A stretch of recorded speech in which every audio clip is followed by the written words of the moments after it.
Hi friends, I know it's been a while since I last posted on this channel, but I'm here now, and it was mostly because I was focusing on writing additional books, which one of them just released yesterday, which is called Boundaries Equals Freedom, and I'm so excited about that one.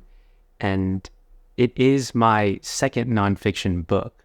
Um, my actual second book was Beyond Thoughts, which is more of a poetry and prose book, but I haven't written another nonfiction to follow up.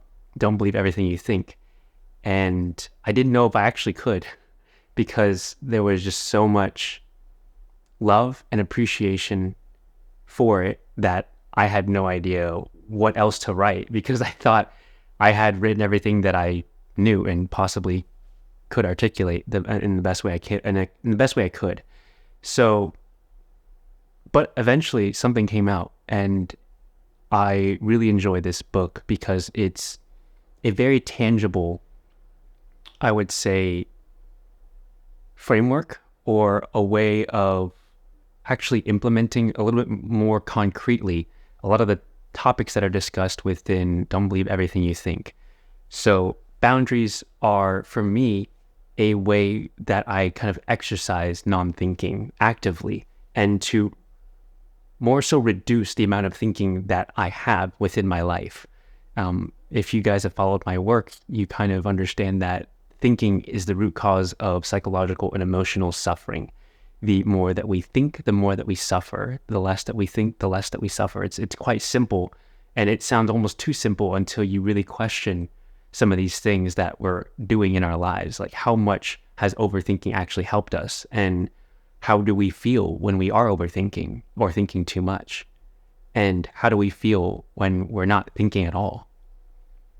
And so just by asking a few of those questions, and I love questions because they are the doorway to peace, to unraveling a lot of the conditioning that we have just from growing up. And so Boundaries Equals Freedom is really a book that I wrote that allows me personally to kind of put up defenses within the external world. It's because we're spiritual and physical beings, so we're kind of at the crux of that. And so although it's quite simple to kind of sit and meditate and feel good for about 10 minutes, it's very difficult to kind of go out into the world and interact with other people while staying and remaining at peace.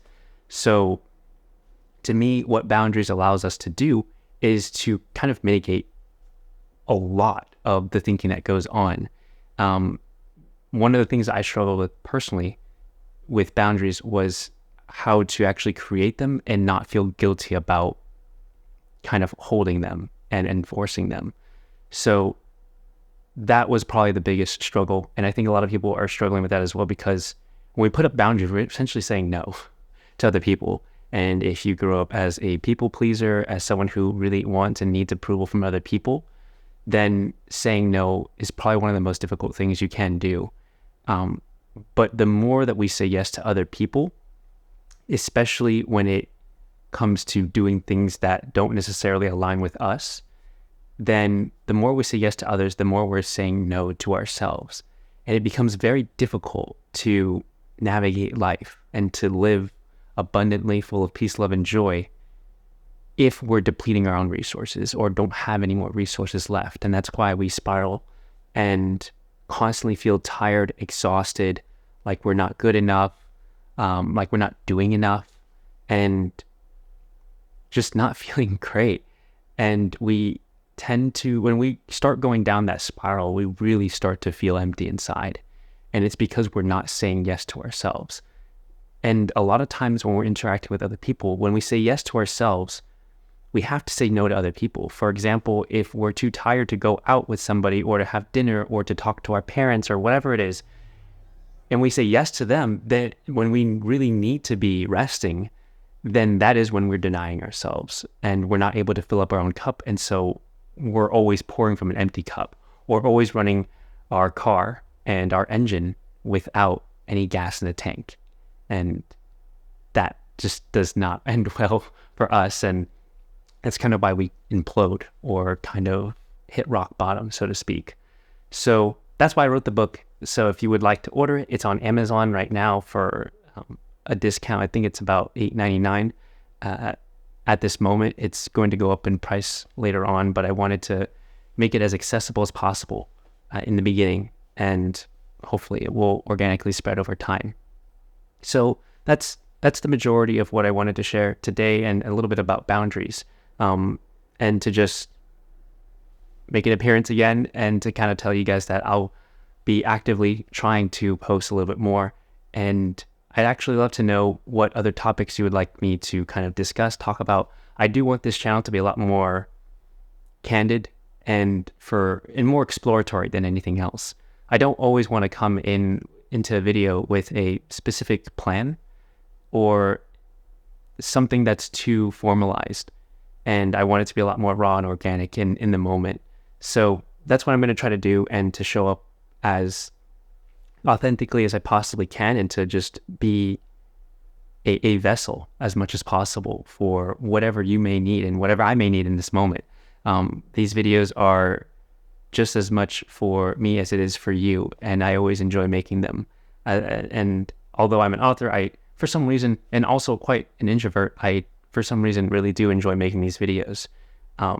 Mainly because, one, it helps me stop or reduce thinking. As I'm talking right now, I'm not really thinking about what I'm saying, I'm just saying it.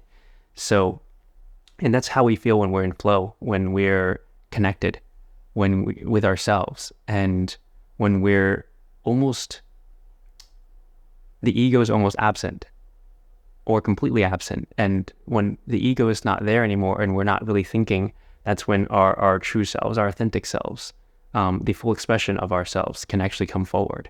So that's why I advocate to reduce thinking as much as possible, so that whoever we actually are can come forward. Because if our mind's just full of thinking, there's no space, there's no time or anything at all to allow ourselves to be. And after all, we are not human thinkings, but human beings. And it's only when we're actually able to be without thinking that we're at peace. And that's why meditation works so well. Although there's a lot of different modalities in order to attain peace, the purpose of meditation is really to reduce or stop thinking. And it's in those moments between thoughts that we actually experience that peace that we're looking for. But a lot of times we believe that we need to keep thinking in order to figure out life and to have the next thing ready in order to be successful and to achieve all these things. But at the end of the day, all we really want is a specific feeling, and that feeling is peace, love, and joy. And we actually innately have those feelings. But when we're thinking all the time, we're not able to feel it.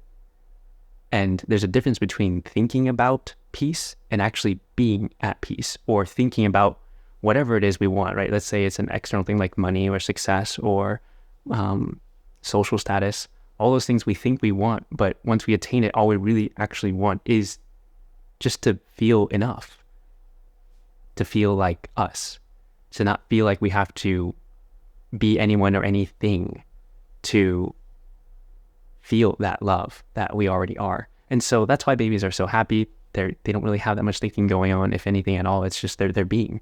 And that's something that we all can ultimately have and obtain right now in this instance, when we just let go of needing to constantly think. And in the beginning, it's going to be difficult to completely stop thinking. And it's not like I don't think at all. It's just the point is not to stop it. It's to reduce the amount of time that we're actually doing it. And over time, then that space between thoughts and thinking becomes bigger and bigger and bigger. And that's when we are able to experience more peace throughout our day. So I say all that to just share with you that maybe today, within the next couple days, try not to think too much and just be.